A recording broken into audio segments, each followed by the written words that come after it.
Hello, everybody. Welcome to another episode of Allure of the Poor, sponsored by Dracaena Wines.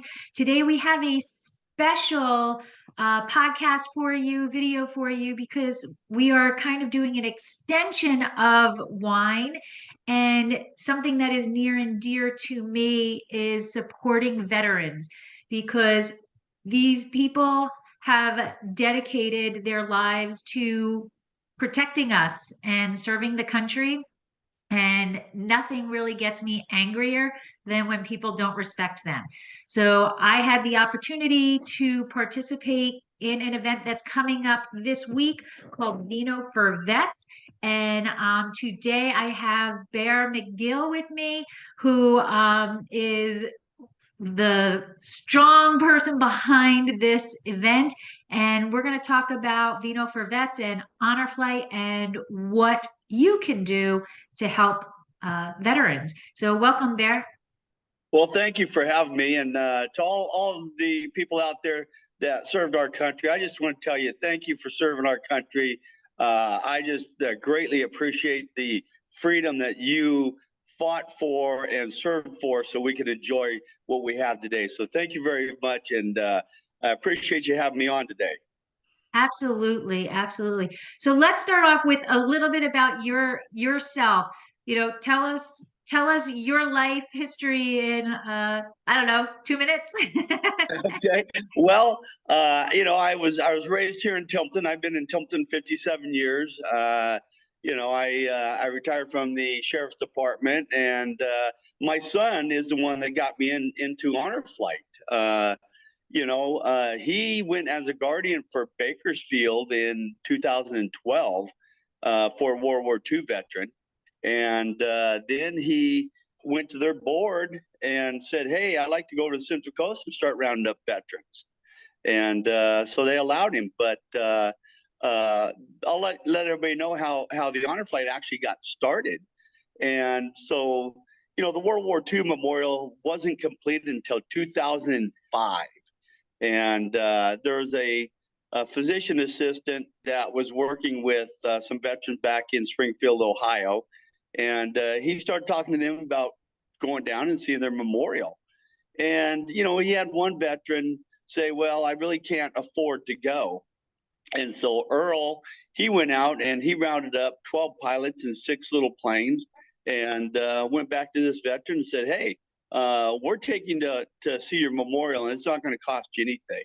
And this vet just broke down crying because he was going to get to go see something that was built in the honor of all the men and women that had died during World War II, and something that was honoring him. And that's how it all got started. And so how does Central Coast do, what are the people on the Central Coast doing to help the veterans get their honor flight? And maybe explain what happens when they get there for their tour, honor tour. Okay. Well, let me go over how we got started, our hub. Okay. So after my son went as a guardian, he came over here and started rounding up vets. And then we were only getting 10 guys on a flight. And so we got very frustrated about that. And so, and he got frustrated that he wasn't bringing in donations that he thought he could bring in. And I told him, I said, "Well, you're trying to make money for Honor Flight Kern County, and you're in San Luis County." And I said, "We really need to start our own hub." And so we sat down and talked with a bunch of people and started our own hub here on the Central Coast. And it has, this is our 10th year anniversary coming up that we've been involved.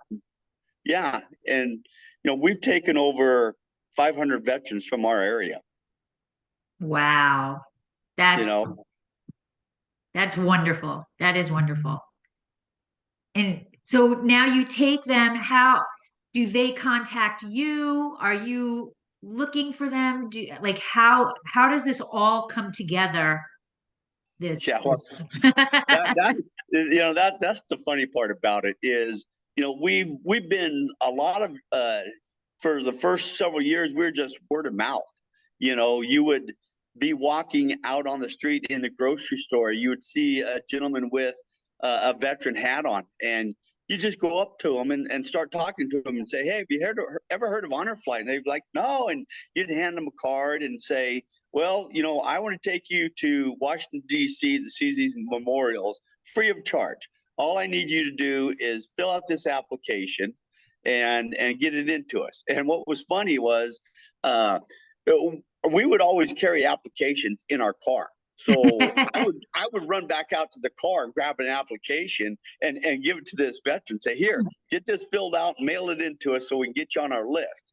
And so finally, as our board started growing and we started figuring out, websites and all this other good stuff, it's made it a little bit easier for us to tell the veteran, "Hey, just go on our website and fill the application out for us." It might also seem a little bit more legit. I don't, Yeah, I'm yeah, and so we have like I said, we've taken over 500. I think we still have over 200 veterans on our list. And so when we started, we were flying out of San Louis. We were getting about 23 veterans on a trip, and we were taking 3 to 4 trips a year. And then we were filling out grants because we are a 501c3 organization, and we are all volunteers. None of us get paid. We just do this because of what we have and what our veterans have done for us. And so, we survived by donations from the public. We filled out several grants that we've gotten. Adam Firestone was very instrumental in helping us really get our hub up and going. They had donated over $30,000 to us. Wow. And yeah, and that really helped us to get the ball rolling. And so, we really thank Firestone Walker for that. And it's just continued to grow. Every year we we look at what's coming in. We just seem to keep bringing in a little bit more money each year.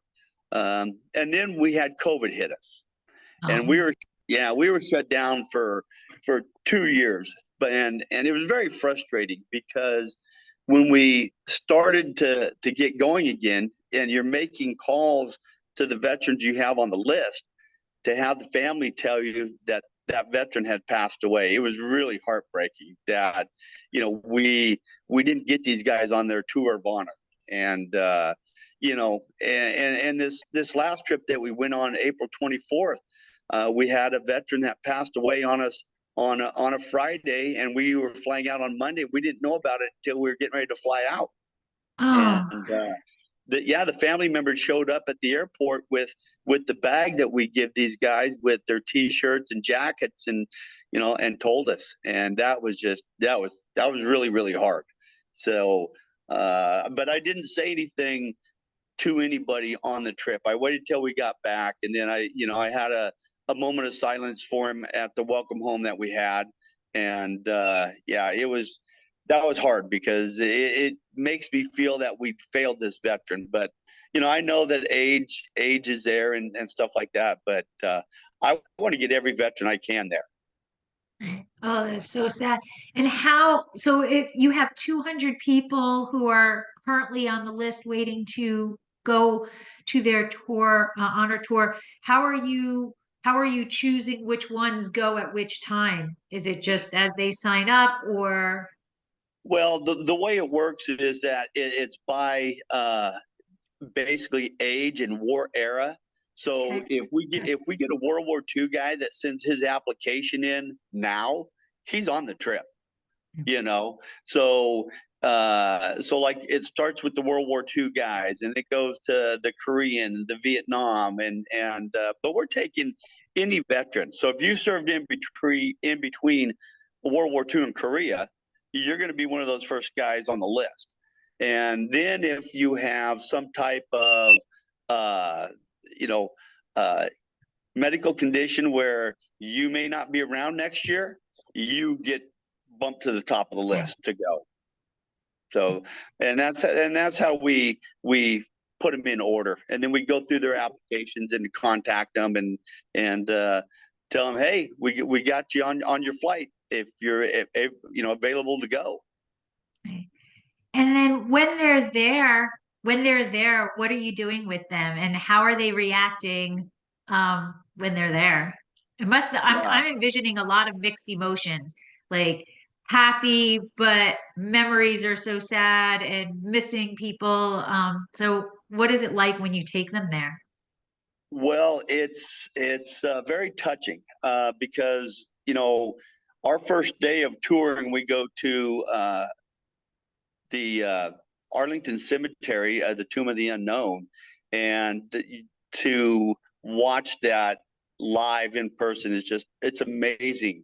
And you'll see these veterans sitting there, and when they play taps, these guys that are in the wheelchairs are trying to get up because they want to respect uh, the system, and then you have kids and adults coming up to these guys and thanking them for their service that they never got when they came home. Because when you talk to the veteran and you say, well, what'd you do when you get home? And they say, well, I got off the transport ship and I hitchhiked, I took a bus or I took a train and I went home, I went back to school, or I went back to work. And because all the hoopla was over. So they never got that welcome home that they really deserved. So this is a way for people to come up to them and thank them for their service. And, you know, depending on what memorial you go to with these veterans, their war era.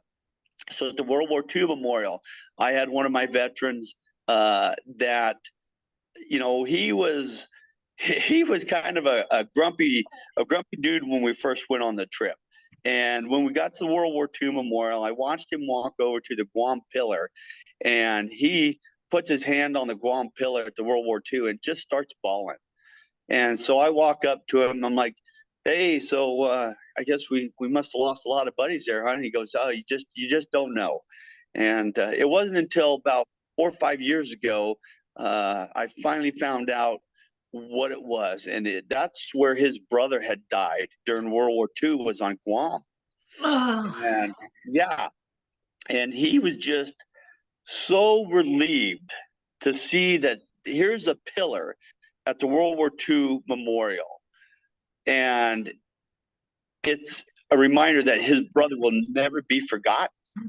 And after we left that memorial, I saw a huge change in him. I mean, he started talking to the other veterans.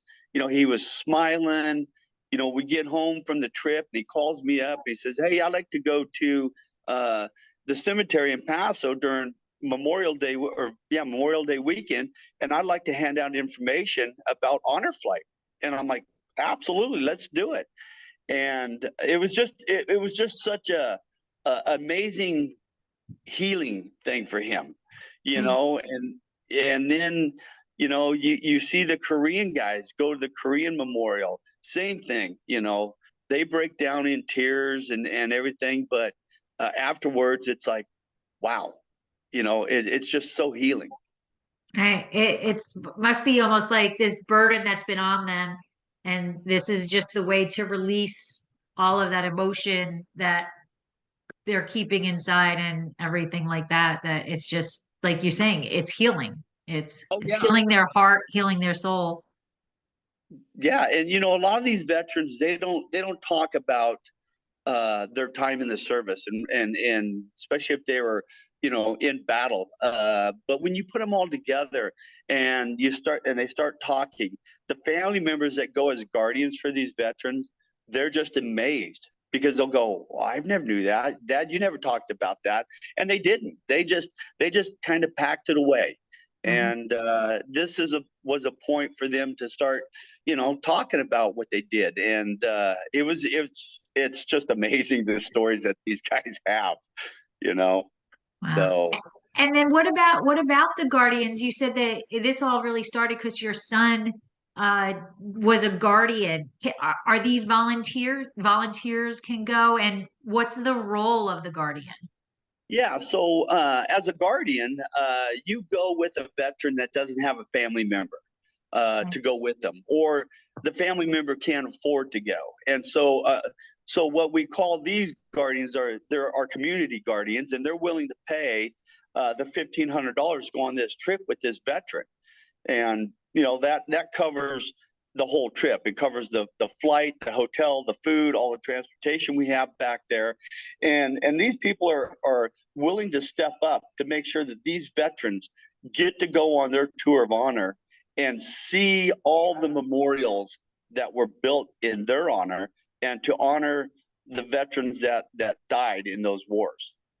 And it's just and you have this bond with that veteran from the time you meet him until the rest of your life. I mean, you just get this bond with that veteran, and you stay in contact. And it's amazing to listen to the community guardians say, oh yeah, I took my vet to lunch today, and it's like, oh great, how's he doing? And oh, he's doing pretty good. And then you get the call about your veteran. He finally passed away, and that's like, but we got him on the trip. We got him to see the memorials. He got his tour of honor that he never got when he came home. Right.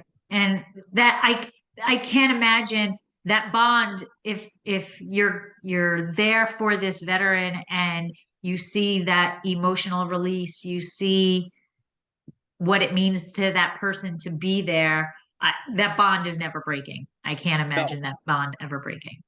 No, it doesn't. And and now we're starting to get into a lot of the Vietnam veterans. And as we all know, the Vietnam veterans, the way they were treated when they come home were just despicable. It was like amazing. They were being spit on, being called baby killers, and so this has been this last trip we took April 24th, we had 60 something Vietnam veterans, and it was our first charter flight that we took.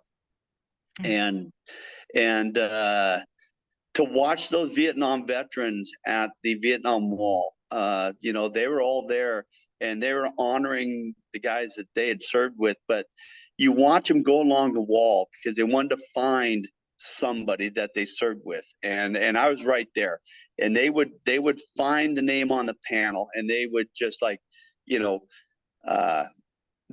he is, and you just see tears coming out of the guy's eyes, and he's reaching and touching the name, and it's just, yeah, it was I get emotional still because I have this picture in my mind of these veterans and seeing them break down, but it's also healing for them. Right. And I had one veteran, he told me his story that he was supposed to go out on patrol one night. He was on the helicopter, and another guy comes running up and says, hey, you need to get off. This is my platoon. I'm going. And he gets off the helicopter. Well, that night, that guy that took his place died, and he never knew the name of the guy. So when he was at the Vietnam Wall, he's just standing there, and he's looking at the wall, and he's talking to the wall. And it's like, I don't know who you were, but I've always wondered what your life would have been had you not removed me from that helicopter. And it was, and there again, that was that healing point for him, and he carried that with him his whole life. Yeah. So I can imagine, because like we went to the Pearl Harbor, memorial, and it was so solemn to me, and so like to see those names and to see that, and I didn't know anybody that was on the wall or whatever, but to go to this place, this resting place for these people, like it gives me goosebumps. And it's just to be there and see these names, how those names affected me. And I wasn't there, I didn't know anybody, so I can't, it must be so emotional to these veterans when they experienced it and they see these names. It's, you know, I don't know. It gives me chills, honestly. Like when you were telling the stories, I was getting chills. So I can't, it's so emotional to me to see it. I can't imagine what it does, how it feels for these people who lived through it. Oh yeah. I mean, and here's the other thing about these honor flight trips is that there's sometimes you connect veterans that didn't know each other, but they were fighting there with each other. Or so here's one story from this last trip. So I have this Vietnam Air Force guy, and he's at the Iwo Jima Memorial with his son, and he's talking about this conflict that they had going on at this time. And what his job was as an Air Force guy was he would dispatch aircraft to drop bombs for the guys who are out there fighting the battle. If you Okay. know, and so I have these other two Vietnam veterans. They kind of hear this guy talking, so they go over and start talking, and it's amazing how they remember things. And they say, "Well, when were you serving in Vietnam?" And he said, "Well, I was serving between this date and this date." And they go, "Okay, we were there at that during those dates." And they start the two veterans that came over. They were talking about being in this conflict where they were trying to take this town back from I think it was the North Vietnamese, or they, and they were pinned down. And so they called in for an airstrike. And this Air Force Vietnam veteran, he was the one that took the call that day to Wow. dispatch the planes. And these guys never knew each other. But the two veterans that were pinned down, they're like, you saved our life that day because you dispatched those planes. And I mean, the bond that those three guys got at that moment was just amazing. And I didn't know about it until the son came over and started talking to me. He says, "Oh, I got to tell you this story." And I'm like, "Are you Wow. kidding me?" You know, Wow. I mean, here's these guys that served in Vietnam, many years ago, but they've never known each other until this moment where they're standing there. And when they start talking about what they were doing, where they were at, I mean, it's clear as day. And to come to find out that they were all there and they were all part of this conflict, uh, and that these two guys got saved by this Air Force guy because he dispatched the planes. It's like, wow. Wow. And to know that they were so close together, living so close together and didn't know each other. Yeah, they all three of these guys live in the Napomo, Santa Maria area, Mm. you know, and so I guarantee you those three guys are going to be getting together for lunch or breakfast, and they're going to be the best of friends, all three of them. Right. Yeah. Absolutely. And now let's talk about what's going on this coming weekend, Memorial Day weekend. And I know I saw years ago, I saw something that really hit home to me because it said, let's remember what Memorial Day really is. It's not a day off from work, Right. um, but let's talk about what's going on in Paso Robles. Many of us wineries are getting together to help support your efforts in Vino for Vets. So tell us about that. How did that get started? What's going on, and all the juicy stuff. Yeah, well, like I said, since we're a nonprofit organization, we rely on donations from the public and businesses and stuff like that. So about I want to say about 5 years ago, my son decided, we have all these wineries in our area, and he started going out and talking to some wineries to see if they would participate in what we call Vino for Vets. And he rounded up, I think the first year he rounded up about 12 wineries that said they would participate in the Vino for Vets fundraiser. And, it was one of those things where he didn't want to go in and say, hey, would you, give us this amount of money to participate? It was like he went to him, he said, what would you like to do? And so he gave them the option of what they wanted to do in the participation. I mean, a lot of them would say, hey, I'll take your donation jars, and others say, well, I'll give you a percentage of our sales for that weekend or that day. Others would say, I'll give you all our tasting fees. And so it started growing. And I think we had 3 years of that before COVID hit. And then when COVID hit, he says, okay, he called me up. He goes, Dad, we're not going to do Vino for Vets because, a lot of these wineries, they're being hit pretty hard with COVID. And I'm like, no, I agree with you. I said, I don't want to go out and ask people for money that's not making money. Mm-hmm. And so we put it by the wayside. And then, COVID was like 2 years. And so the second year we said, hey, let's do this. Instead of doing the Vino for Vets, let's go out and support the wineries that have been supporting us with, for the Vino for Vets.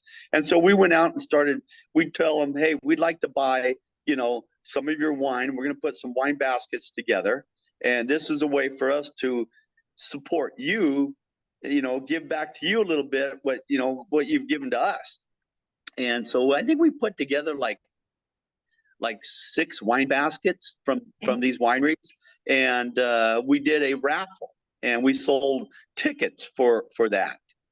And then we come to this year, and one of my board members says, hey, are we going to do Vino for Vets this year? I'm like, yeah, let's see if we can get it started. So about a month and a half ago, Maggie Cox, one of my board members, she started contacting the wineries again and rounding up wineries that wanted to participate. And this was with, emails that we'd already had on hand. And so, so I think we ended up getting I think she got 24, 25. And then the wineries started contacting other wineries like you, and you jumped on board with us. So now I think we have about 30 wineries on board, going to participate this weekend, during Memorial Day weekend. And you're right, everybody needs to remember that, Memorial Day weekend is a weekend for us to honor the men and women that died for us so we can enjoy, that weekend. And it's not just about barbecues and getting together. It's about remembering the men and women. And so, we're very thankful for all the wineries that are going to participate with us this year in it. And so, we ask the public out there that, hey, do us a favor. If you'd like to support us, go support the wineries that are supporting us, and get out there. And we got posters out there. You can go to our website and see the poster, and it gives the names of the wineries. Unfortunately, like for you, we had our posters made up before we get you on it. But when I came and visited you the other day to hand out the poster, you told me that you wanted to do this podcast. I'm like, awesome. So to all of you listeners out there, don't forget, stop by Dracana and support her because she's supporting us. Yeah. When Maggie told me that our name wasn't going to be on it, I think she was afraid we were going to back out. And I said, it's quite okay. I'm not really doing it to put my name on a poster. I'm doing it because I want to be able to help. I want to be able to do something for the veterans, because as I told you, I am that person who will stop every veteran I see and thank them, because they deserve everything. They deserve so much respect. And yeah, so we're doing the tip jar, and we're donating 10% of our sales for the weekend. Well, thank you so much. That is what we will do. And it really doesn't matter to me that my name's not on that, that Dracaena Wines is not on the poster. That's completely fine. And the poster is up in our windows, so people can see the other wineries. And I hope that they just go winery to winery, enjoy their day, and thinking of why they're able to be here this weekend is, why they're really able to be celebrating this weekend, what it really means. Yes, yes. I mean, so yeah, we're preparing for our next trip in October, and we're hoping to take over 100 veterans on that trip. Okay. And so are you, like you said, you chartered, like are there, I've read there's also people who like the volunteer pilots and things that do things like that. Are pilots involved in volunteering this, or are you just literally paying No, their way we on a plane? no, we are just literally having to pay for these charter. But we're doing charters now, and so April was our first charter, and we went with 150 people. Okay. Uh, this charter that we're going to do in October is going to be 183 people, and because the plane cost me the same amount, whether it's 150 or 183 people, Okay. and so to do a charter through Allegiant Airlines, it runs us $150,000 to do the charter flight. Now, we split that in half because, usually, well, this is going to be over half this time because we're trying to take 100 veterans because, the Guardians pay their own fee, Right. their own way. And so basically, by the time the trip is all over with, it runs us probably about $130,000 just for the veterans. And then, like I said, the Guardians pay their own way, and so we don't even figure that into it. Okay. And so people can come to Paso Robles this weekend, Memorial Day weekend. They can hunt around for the flyers and thing. And like you said, you can go to the website. Is it? What is the actual website that they can go to? Yeah, our website is honorflight CCC for Central Coast California.org. Or you can go, we are on Instagram as well. And so I know they've been posting stuff up there. And we just like to, invite everybody to come up, enjoy the North County. I think we're going to have some great weather and go out and enjoy a glass of wine and like I said, help us support the wineries that are supporting us because it's a huge endeavor to get these veterans back to Washington D.C. And if somebody can't make it to Paso Robles, is there a way that they can support just through the website? Yeah, we have a donation button there on the website and they can go to and donate. Or if they don't feel comfortable doing that through a website, they can find our address on there. And if they like to mail in a check, they can mail a check into our PO box in Paso Robles there, which is 1750. And then for every donation we get, if it's online, you should automatically get a receipt back with our 501c3 number on it. Or if you mail in a check to us, we mail you out a letter thanking you for your donation with our 501c3 number. Okay, perfect. And just to wrap it up, you had said something to me in the tasting room that I have done since we spoke when I told you that when I was in Costco and I was like, no, this is what I'm gonna say. And you were absolutely right with the reaction. So what did you tell me to do when I said that I thank people for their service? That what else should I say? Yeah, when you go up to a veteran, and I want to encourage everybody out there, when you see these guys out there wearing their veteran hats, World War II, Korean, Vietnam, whoever they are, go up to them, thank them for their service, and shake their hand. But after you thank them for their service, say welcome home because a lot of these veterans, they never got that welcome home. And when you say welcome home, you'll see a smile on their face or they'll go, thank you, because they never heard it. They never heard it. Especially those Vietnam guys. They really appreciate that. Yeah, I did. I had gone to Costco and there was a gentleman in one of those cart thingies that you have at the stores or whatever. And he was sitting there and he actually did not look very happy, which I think nobody is really happy when they're going through Costco. But and I just stopped and I did what you said. I said, thank you so much for your service and welcome home. And he sat up in his chair, like he was kind of like this, and he sat up in his chair. He got a very big smile on his face and he said, thank you. And he put his, like, I didn't shake his hand, but he put his hand out to me and I grabbed his hand and he put his hand on top of mine. And I was like, wow, that really that means something to them. So Oh, it was a whole, absolutely. as you were talking about change of attitude, just that simple act of thanking him and welcoming him home put a smile on his face. And it Yeah, is warms my heart that it warms their heart, that because they deserve it. absolutely. Absolutely. And the sad thing is it took 9/11 to wake this country up, to show how important our military is to this country.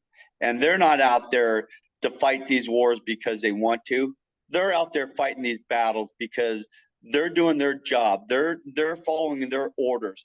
They're out there to keep us safe, to protect us, to give us the freedoms that we have. And and you just got to be able to appreciate that and understand that. And I even talk to these veterans and they'll tell me, thank you for this trip. And I go, don't thank me. I said, I'm doing this because you never knew me, but you were willing to give your life up for me Right. so I could be here. And so I always feel that I'm only doing a very small thing compared to what these men and women are willing to do for us. They're willing to give the ultimate sacrifice. They're willing to die for us. And that's what everybody out there needs to understand, that our veterans and our military guys, they're there to protect us and to make sure that we can enjoy our life. Yes, absolutely. Well, thank you so much for coming on. And I want to thank you for being so instrumental in something that is so important to our veterans. I appreciate that you do this for them and everybody who is involved in it. And so I also want to give a shout out to Caitlin over at Pianetta because she's the one who sent me the email to make me aware of this. And so everybody come on out to Paso this weekend, enjoy the beautiful weather, enjoy some fantastic wine, and drink for a cause that I don't think there's any cause better for than this. So thank you so much. And I'm assuming you'll be around in Paso this weekend. So maybe I will see you again and have a great week. All righty. Thank you so much for having me. And yes, we will be out touring the wineries that are participating, but I have to watch myself because if I go to every winery and I have a tasting, I may not make them all. And that's a great thing that there's so many wineries doing it. So that is a great thing. But enjoy and thank you for being on the podcast and thank you for doing what you're doing for our veterans. All right. Thank you very much. All right. Have a great day. Okay. Bye. Bye-bye.